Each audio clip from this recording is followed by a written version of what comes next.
এই যে দেখতে পাচ্ছেন, এটা হচ্ছে কিন্তু হাতির পায়ের ছাপ। দেখুন এখানেও রয়েছে, এখানেও রয়েছে। মানে জাস্ট কিছুক্ষণ আগেই বোধহয় এখান থেকে বোধহয় হাতি বোধহয় ক্রস করে বোধহয় বেরিয়েছে। নমস্কার, এটা কোনো ব্লগ ভিডিও নয়, এটা হচ্ছে ডুয়ার্সের সঙ্গে সঙ্গে শিটংকে মিলিয়ে 5 রাত এবং 6 দিনকে মিলিয়ে একটি ট্যুর প্ল্যানের ভিডিও। তো চলুন ভিডিওটি শুরু করা যাক।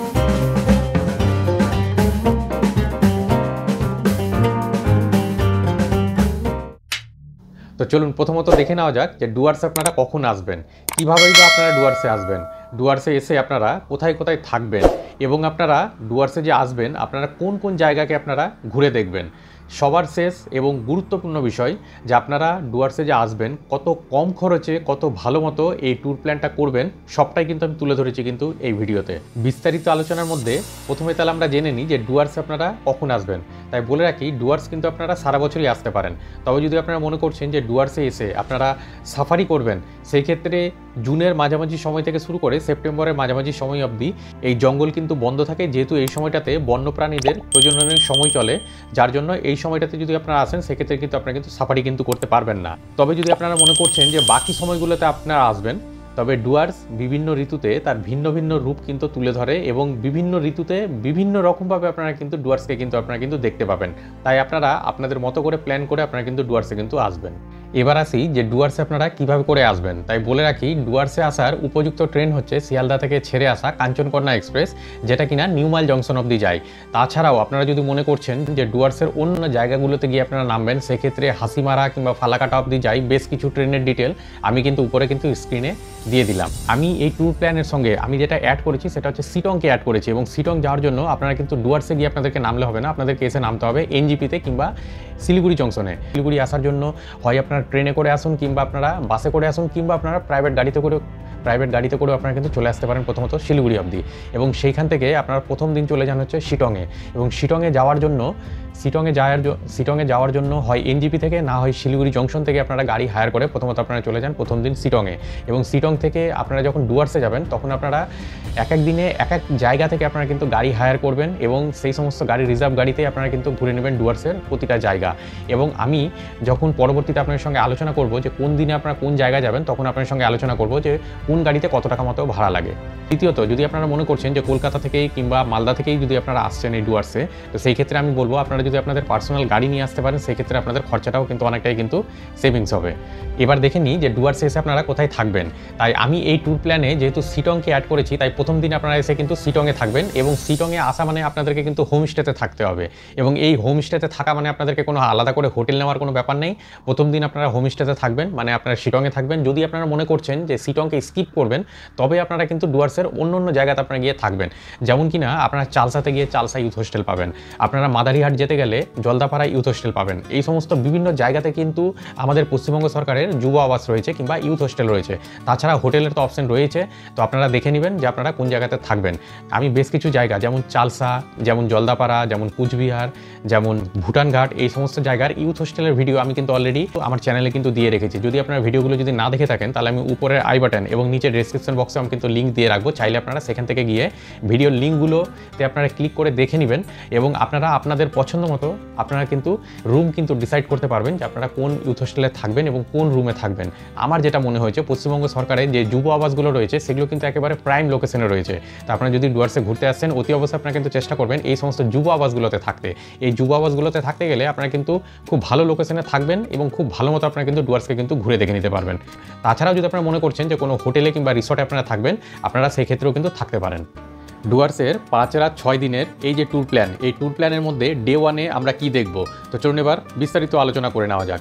তো ডে 1-এ প্রথম দিনে আমরা কিন্তু চলে আসছি শিটংয়ে আসার জন্য প্রথমত আপনারা হতে পারে যে আপনারা ট্রেনে করে আসছেন এবং এনজিপিতে নামছেন এবং এনজিপি থেকে আবার আপনারা শিটংয়ে আসছেন, কিংবা আপনারা প্রাইভেট গাড়ি নিয়েও সরাসরি চলে আসতে পারেন শিটংয়ে। যখন আপনারা শিটংয়ে আসছেন, একটা জিনিস অবশ্যই আপনাদেরকে মাথায় রাখতে হবে, শিটংয়ে আসার জন্য যতগুলো হোমস্টে রয়েছে, হোমস্টেগুলোর প্যাকেজ কিন্তু দুপুরের লাঞ্চ থেকে শুরু করে পরের দিন সকালবেলা ব্রেকফাস্ট অবধি হয়ে থাকে। যার জন্য আপনারা এমনভাবে টাইমিং করে এখানে আসবেন যাতে দুপুরের লাঞ্চের সময় আপনারা এসে পৌঁছবেন এবং পরের দিন সকালবেলা আপনারা ব্রেকফাস্ট করে নিয়ে আপনারা কিন্তু এখান থেকে বেরোবেন। তো আসার জন্য যদি বলি, কলকাতা দিয়ে যদি আপনারা ট্রেনে করে আসেন কিংবা আপনারা যদি বাসে করে আসেন, সেক্ষেত্রে আপনারা শিলিগুড়ি থেকে নেমে সরাসরি আপনারা কিন্তু ছোটো গাড়ি রিজার্ভ করে আপনারা চলে আসতে পারেন এই শিটং অবধি। যদি গাড়ি রিজার্ভ করে আসছেন, সেক্ষেত্রে মোটামুটি 2 থেকে আড়াই ঘন্টা মতো সময় লাগে এবং ভাড়া লাগে 3 থেকে 3,500 টাকা মতো শিলিগুড়ি থেকে কিংবা এনজিপি থেকে এই শিটং অবধি আসার জন্য। এবার আসি ডে 2 এর কথায়। ডে 2 এ সকাল সকাল হোমস্টেতে ব্রেকফাস্ট করে নিয়ে রওনা দিন ডুয়ার্সের উদ্দেশ্যে, যেমনটা আমি করেছিলাম। এবং এই রওনা দেওয়ার সময় যদি আপনারা অরেঞ্জের সিজনে আসছেন, মানে কমলালেবুর সিজনে যদি আপনারা আসছেন, অবশ্যই আপনারা কিন্তু এই অরেঞ্জ গার্ডেনকে আপনারা কিন্তু ভিজিট করবেন। সঙ্গে এই সুন্দর পাহাড়ি পথ দেখতে দেখতে আপনারা করোনেশন ব্রিজের উপর দিয়ে রওনা দিন পুরো চালসার উদ্দেশ্যে, যেমনটা আমি করেছিলাম। এবং এই আসার পথে আপনারা কিন্তু মাঝপথে হোটেল পেয়ে যাবেন লাঞ্চ করার জন্য। আমি যথারীতি কোথায় লাঞ্চ করেছিলাম এবং এই হোটেলে লাঞ্চ করতে এসে আপনারা কি করতে গেলে কি পানিশমেন্ট পাবেন তার একটা কিন্তু আমি অলরেডি ভিডিও বানিয়ে রেখেছি। যদি আপনারা সেই ভিডিওটি না দেখে থাকেন তবে আমি কিন্তু এই ভিডিওর ডিসক্রিপশন বক্সে আমি লিঙ্ক দিয়ে রাখলাম, চাইলে আপনারা সেখান থেকে গিয়েও কিন্তু ভিডিওটি দেখে নিতে পারেন। যদি আপনারা চালসাতে বিকেলের মধ্যে যদি পৌঁছে যাচ্ছেন, ডে 2 তে যদি আপনাদের কাছে টাইম থাকে তাহলে অবশ্যই আপনারা মূর্তি নদীকে দেখে নিন এবং সঙ্গে আপনারা দেখে নিন চালসা ভিউ পয়েন্টকে। দিয়ে নিয়ে আপনারা স্টে করবেন কোথায়? আজকে রাতে স্টে করবেন হচ্ছে চালসার ইউথ হোস্টেলে। এই চালসার ইউথ হোস্টেলের ভিডিও অলরেডি আমি আমার চ্যানেলের মধ্যে দিয়ে রেখেছি, চাইলে আপনারা সেই ভিডিও গিয়ে আপনারা দেখে নিতে পারেন। তাছাড়া আমি নিচে এই ভিডিওর ডিসক্রিপশন বক্সে আমি লিঙ্ক দিয়ে রাখলাম, চাইলে আপনারা সেখান থেকে গিয়ে ভিডিওটি দেখে নিতে পারেন। সিটং থেকে এই চালসা অবধি আসার জন্য রিজার্ভ গাড়িতে আপনার ভাড়া লাগবে আনুমানিক 2 থেকে 2,500 টাকা মতো। এবার আসি ডে 3 কথায়। ডে 3 তে চালসার ইউথ হোস্টেলে সকাল সকাল চেক আউট করে নিয়ে আপনারা বেরিয়ে পড়ুন আজকে 7 পয়েন্টের উদ্দেশ্যে। আপনাদের যদি নিজস্ব গাড়ি থেকে থাকে সেক্ষেত্রে তো কোনো কথাই নেই। যদি আপনাদের পার্সোনাল গাড়ি না থেকে থাকে সেক্ষেত্রে আপনারা গাড়ি রিজার্ভ করার অপশন পেয়ে যাবেন এই চালসার ইউথ হোস্টেল থেকেই। যদি আপনারা এই 7 পয়েন্টে মনে করছেন যে কী কী দেখানো হয়, তো ডুয়ার্সের এই 7 পয়েন্ট কিন্তু খুব উল্লেখযোগ্য এবং খুব গুরুত্বপূর্ণ কিন্তু একটি সাইট সিনের মধ্যে পড়ে এবং 7টা পয়েন্টকে কিন্তু একসঙ্গে দেখানো হয়। তো আজকে আপনারা ট্যুর করবেন এই 7 পয়েন্ট। তো 7 পয়েন্টের মধ্যে কী কী দেখানো হয় এবং কত টাকা ভাড়া লাগে, কত সময় লাগে, সমস্তটা মিলিয়ে আমার কিন্তু অলরেডি একটা ভিডিও বানানো রয়েছে। যদি আপনারা সেই ভিডিওটি না দেখে থাকেন তবে আমি সেই ভিডিওর লিঙ্ক কিন্তু নিচে এই ভিডিওর ডেসক্রিপশন বক্সে দিয়ে রাখলাম, চাইলে আপনারা সেখান থেকে গিয়েও কিন্তু ভিডিওটি দেখে নিতে পারেন।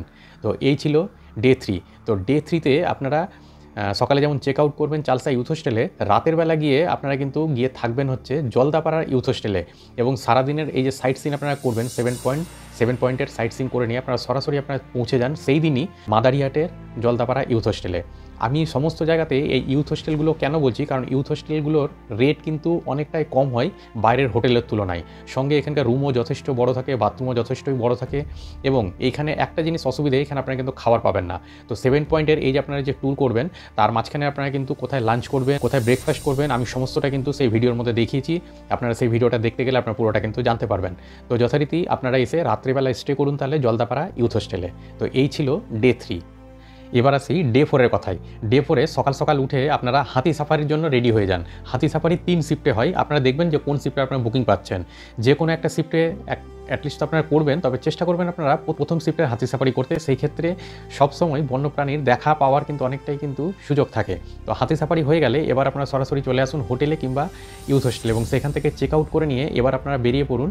এবং বেরিয়ে পড়ে প্রথমত আপনারা আগে ব্রেকফাস্ট করে নিন এবং ব্রেকফাস্ট করে নিয়ে আজকে প্রথমে চলে যাব আমরা, আমি যেমনটা করেছিলাম যে এই ইউথ হোস্টেল থেকে বেরিয়ে নিয়ে আমি সরাসরি চলে গেছিলাম ভুটানে এবং ফুল সিলিং দিয়ে ভুটানে প্রবেশ করলাম এবং সেখান থেকে 2-3টে স্পট আমি দেখে নিয়েছিলাম। একই রকমভাবে আপনারাও করতে পারেন এবং ফুল সিলিং দিয়ে ভুটানে প্রবেশ করে নিয়ে 2-3টে স্পট দেখে নিয়ে সেখান থেকে আপনারা বেরিয়ে পড়ুন ভুটান ঘাটের উদ্দেশ্যে। ভুটান ঘাট যুব আবাসে আপনারা থাকবেন বলে। ভুটান ঘাট যুব আবাসে থাকার সময় আপনাদের একটা অভিজ্ঞতা হবে, জলদাপাড়ার ভেতরে যে হলং বাংলো ছিল সেই হলং বাংলোর মতো একটা অভিজ্ঞতা হবে এই ভুটান ঘাট ইউথ হোস্টেলে থাকতে গেলে। তবে অতি অবশ্যই আপনারা চেষ্টা করবেন চিলাপাতা ফরেস্টের মধ্যে দিয়ে যাওয়ার, সেই ক্ষেত্রে একটা ভালো অভিজ্ঞতা আপনাদের কিন্তু হবে, এতটুকু আপনাদের বলে দিচ্ছি। ভুটান হয়ে ভুটান ঘাট অবধি যে আপনারা পৌঁছবেন, আপনাদের পার্সোনাল গাড়ি থাকলে তো কোনো কথা নেই। যদি আপনারা রিজার্ভ গাড়ি নিয়ে যাচ্ছেন সেক্ষেত্রে ভাড়া লাগে 3 থেকে 3,500 টাকা মতো। তো সেটা অবশ্যই আপনারা কিন্তু দর করে নেবেন এবং এই গাড়ি ভাড়াটা আপনারা করবেন যেদিন আপনি জলদাপাড়া ইউথ হোস্টেলে আসছেন সেইখান থেকে আপনারা কিন্তু গাড়ি রিজার্ভ করে রাখবেন, কারণ পরের দিনে সকালবেলা আপনাদেরকে খুব আর্লি মর্নিং কিন্তু বেরোতে হবে এই ফুল সিলিং দিয়ে ভুটানকে দেখে নেওয়ার জন্য এবং ভুটান থেকে আবার আপনাদেরকে ভুটান ঘাট অবধি যেতে হবে। যাওয়ার সময় অতি অবশ্যই আপনারা কিন্তু চিলাপাতা ফরেস্টের মধ্যে দিয়ে যাবেন, সেটা কিন্তু অবশ্যই ড্রাইভারের সঙ্গে কিন্তু কথা বলে নেবেন।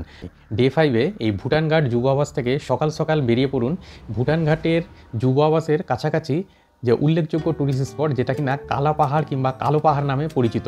তো এই কালো পাহাড় অবধি যাওয়ার জন্য আপনাদেরকে এখানকার লোকাল ছেলেদের কিছু সাহারা নিতে হবে এবং এটা কীভাবে করে যোগাযোগ করবেন সেটার জন্য আপনাদের বলে রাখি, এই যে যুব আবাসে আপনারা যে থাকবেন এই অফিস স্টাফদের সঙ্গেই আপনারা কিন্তু কথা বলে নেবেন। এই যুব আবাস কর্তৃপক্ষের সঙ্গে আপনারা কথা বলবেন, এনারাই কিন্তু এখানকার লোকাল ছেলেদেরকে কিছু ব্যবস্থা করে দিবে। কারণ এই কালা পাহাড় কিংবা কালো পাহাড় দেখতে যাওয়ার জন্য আপনারা কিন্তু আপনাদের গাড়ি নিয়ে হেঁটে কোনোরকমভাবে যেতে পারবেন না, একমাত্র এখানকার লোকাল ছেলেদের গাড়িতে করে, মানে অ্যাকচুয়ালি এখানকার লোকাল ছেলেদের বাইক বাইকে করে আপনাদেরকে কিন্তু পৌঁছাতে হবে এই কালা পাহাড় কিংবা কালো পাহাড়। এই কালা পাহাড় দেখার যদি কথা বলেন তো এখানে রয়েছে এই কালা পাহাড়ের সঙ্গে সঙ্গে মানে তোরসা নদীর ধারে এই কালা পাহাড়ের যে এই যে অপরূপ সৌন্দর্য, আপনারা এই অবধি যদি না পৌঁছান আপনাকে ভাষায় প্রকাশ করে আমি বোঝাতে পারবো না যে ঠিক কতটা সুন্দর এখানে প্রকৃতি রয়েছে। তো অতি অবশ্যই আপনারা যদি ডুয়ার্সে আসছেন তো এই ভুটান ঘাট যুব আবাসে থাকাকালীন আপনারা অতি অবশ্যই আপনারা কিন্তু ঘুরে দেখে নেবেন এই কালা পাহাড় কিংবা কালো পাহাড়। তো সকালবেলা আপনারা এই কালা পাহাড় দেখা হয়ে গেলে এখান থেকে আবার আপনারা চেক আউট করে বেরিয়ে পড়ুন আজকে বক্সা জয়ন্তী দেখার জন্য। তো এই বক্সা জয়ন্তী দেখে নিয়ে আজকে কিন্তু স্টে আর আপনারা এখানে না করে আপনারা সরাসরি চলে যাবেন আজকে কুচবিহারে। তো আপনারা সকাল সকাল এই যুব আবাস থেকে সকাল ভুটান ঘাট যুব আবাস থেকে চেক আউট করে নিয়ে আপনারা বেরিয়ে পড়ুন বক্সা জয়ন্তী দেখার জন্য, এবং বক্সা জয়ন্তী দেখা হয়ে গেলে সেখান থেকে আপনারা বেরিয়ে যাবেন আজকে কুচবিহারের উদ্দেশ্যে। আজকে স্টে করবেন কুচবিহারের যুব আবাসে কিংবা আশেপাশে আপনারা হোটেলেও করতে পারেন। আমি কেন এই সমস্ত যুব আবাসগুলো পছন্দ করি এবং আপনাদেরকে সেটা অলরেডি কিন্তু বলেছি, তবুও একবার আপনাদেরকে বলে রাখি, যুব আবাসের রুম বাইরের হোটেলের তুলনায় যথেষ্টই বড় এবং পরিষ্কার হয়। এখানে হয়তো বা খাবার দাবারের অপশন সেরকম খুব একটা থাকে না, বাইরের হোটেলের মতো রেস্টুরেন্ট এখানে থাকে না, খুব কম জায়গাতে থাকে এবং খুব লিমিটেড থাকে।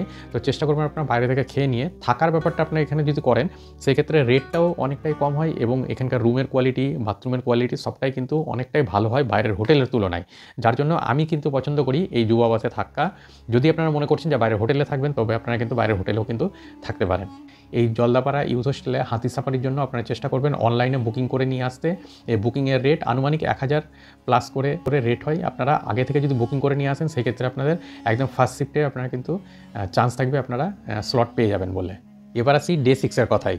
ডে 6-এ কুচবিহার যুব আবাস থেকে একেবারে চেক আউট করে আমি যেমনটা করেছিলাম যে আমি প্রথমত চলে গেছিলাম কুচবিহারের রাজবাড়ি দেখে নেওয়ার জন্য, এবং কুচবিহারের রাজবাড়ি দেখে নেওয়ার পরে সেখান থেকে বেরিয়ে পড়েছিলাম মদনমোহন মন্দির দেখার জন্য, এবং মদনমোহন মন্দির দেখা হয়ে গেলে তারপরে চলে গেছিলাম বানেশ্বর মন্দির। মানে কুচবিহারের বেশ কয়েকটি জায়গা রয়েছে, বেশ কয়েকটি টুরিস্ট স্পট রয়েছে, সেই সমস্ত স্পটগুলি আপনারা দেখে নিন এবং দেখে নিয়ে আজকে বিকেলবেলার মধ্যে আপনারা ট্রেন ধরে নিয়ে আপনারা কলকাতা কিংবা মালদার উদ্দেশ্যে আবার আপনারা কিন্তু রওনা দিন। এবার আসি এই ট্যুর প্ল্যানের সবথেকে গুরুত্বপূর্ণ আলোচনায় যে আপনারা কীভাবে করে কম খরচে এই ডুয়ার্সের 5 রাত এবং 6 দিনকে মিলিয়ে এই যে ট্যুর প্ল্যান আপনারা করবেন। তাই আপনাদের বলে রাখি যুব আবাসে থাকার জন্য যুব আবাসের রুমের কি রেট রয়েছে তা আপনার সঙ্গে আমি আলাদা আলাদা করে প্রতিটা ভিডিওতে আমি কিন্তু শেয়ার করেছি। আপনারা সেই সমস্ত ভিডিওগুলো দেখলে আপনারা রুমের মানে কত কি খরচ হয়, স্টে করার জন্য কত টাকা খরচ হয় তা আপনার সঙ্গে শেয়ার করেছি। যদি আপনারা মনে করছেন যে খাওয়ার খরচ সকালে ব্রেকফাস্ট থেকে শুরু করে রাতের ডিনার অবধি মাথাপিছু প্রায় 500 থেকে 600 টাকা মতো খরচ হবে, তাহলে আপনাদেরকে হোটেলের খরচ দেখালাম, আপনাদেরকে খাওয়া খরচ দেখালাম। এবার আসি ঘোরার খরচ। ডুয়ার্সের এই যে সাইট সিনগুলো যে হয় এই সাইট সিন করার জন্য গাড়ি যদি রিজার্ভের যদি কথা বলেন পার গাড়ি মোটামুটি ধরে নেন অন অ্যান অ্যাভারেজে 3,500 থেকে 4,000 টাকা করে আপনার পার ডে হিসাবে কিন্তু আপনার কিন্তু খরচ আছে। তো টোটাল খরচ আমি আপনাদের সঙ্গে শেয়ার করলাম এবং কীভাবে করে কম খরচে ঘুরবেন সেটার জন্য আপনাদেরকে আমার আগের যে ভিডিওগুলো আছে সেই সমস্ত ভিডিওগুলো দেখতে হবে, তবে আপনারা কিন্তু পুরো খরচের হিসাব আপনারা কিন্তু পেয়ে যাবেন। তো এই ছিল আজকের শিটংকে মিলিয়ে ডুয়ার্সের এই 5 রাত এবং 6 দিনকে মিলিয়ে একটি ট্যুর প্ল্যানের ভিডিও যেটা আপনার সঙ্গে শেয়ার করলাম। ভিডিওটি যদি আপনাদের ভালো লেগে থাকে তাহলে ভিডিওটিতে অবশ্যই একটি লাইক করে দিবেন, আপনাদের মূল্যবান মতামত জানাবেন এই কমেন্টের মাধ্যমে এবং আপনাদের বন্ধুবান্ধবের মধ্যে অনেক করে ভিডিওটি কিন্তু শেয়ার করবেন। আর যদি চ্যানেল আপনারা নতুন হয়ে থাকেন তাহলে চ্যানেলটিকে অবশ্যই সাবস্ক্রাইব করবেন এবং বেল নোটিফিকেশনটিকে অল করে রাখবেন পরবর্তী ভিডিওর নোটিফিকেশন সবার আগে পাওয়ার জন্য। পুরো ভিডিওটি দেখার জন্য আপনাদেরকে অসংখ্য ধন্যবাদ। সাবধানে থাকবেন।